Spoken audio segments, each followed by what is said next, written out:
Welcome to this video where I'll be showing you how to set up Weld. Weld is an ETL tool that can pull information on behalf of the user and store it in a data warehouse.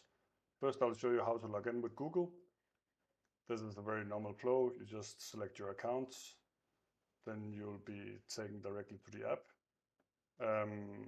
From here, we want to create a workspace. The workspace can be called testing, and then just press create account.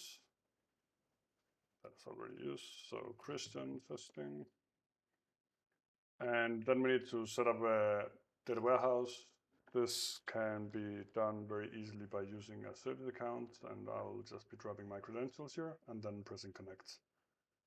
And that's it. Now we are in Weld and we're ready to go. We have set it up with Google BigQuery, and that's the first step. Now I'll show you how to set up Google Analytics. Take Google Analytics, I'll call this one test.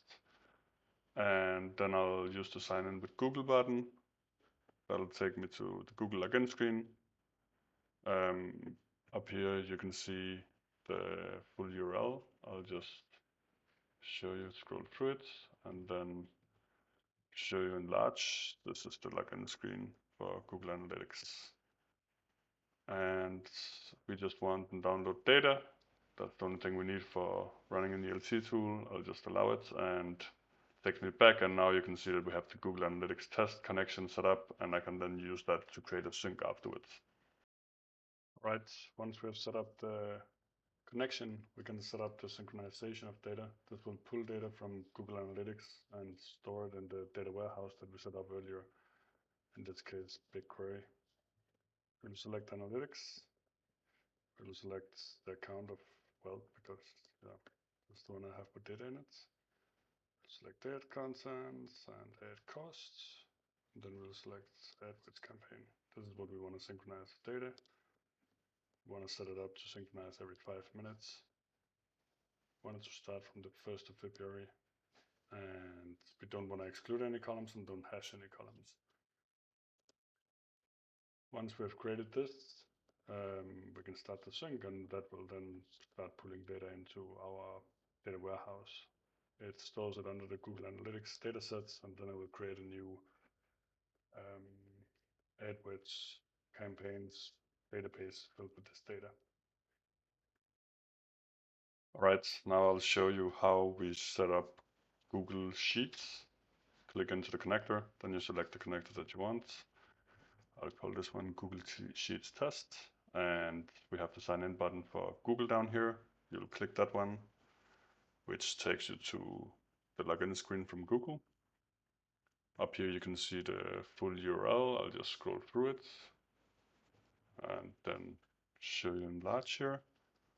This is the URL for Google Sheets, and then I will allow it.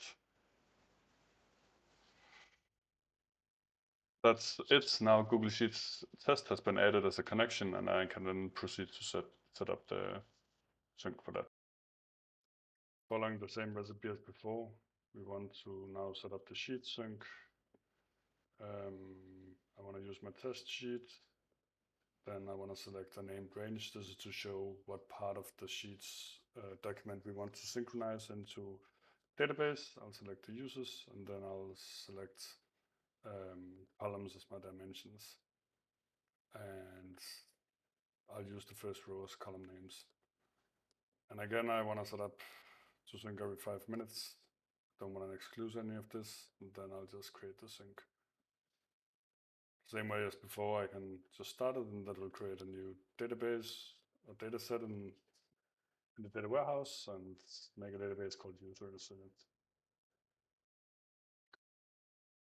I'm now going to show you how to set up the connection to Google Ads. You'll click into the connector, then you will select Google Ads. And here we will call this one test, and we will use the sign in button from Google. Click that one, takes me to the login screen for Google. I'll select my account. Again, up here, I'll just show you the full URL, and then I can show you in full here.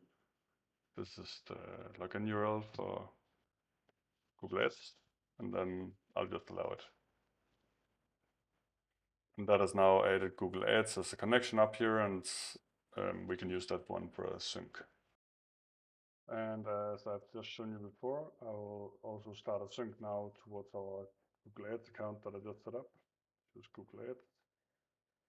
This one is a bit slower in the initial startup. It fetches the accounts that I can sync, and here I will select Weld Broad. It then fetches the different reports that we can sync, and I'll just select all of them. And I'll do this every 30 minutes. And yeah, again, I have to select the start dates. I will select it as the 1st of February. And then again, I don't want to exclude any columns or hash columns. This is mostly used when we're synchronizing user databases. But in this case, we're just synchronizing ads data, and that's fine. Then I'm taking back to the screen here, and then I can start it.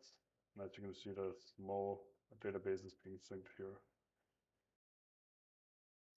And at the end here, I just want to show you that now that we have run, you can see we synchronized one item. In my test sheet, there was only one item, but basically this tells the user that now the data is ready for consumption in their data warehouse.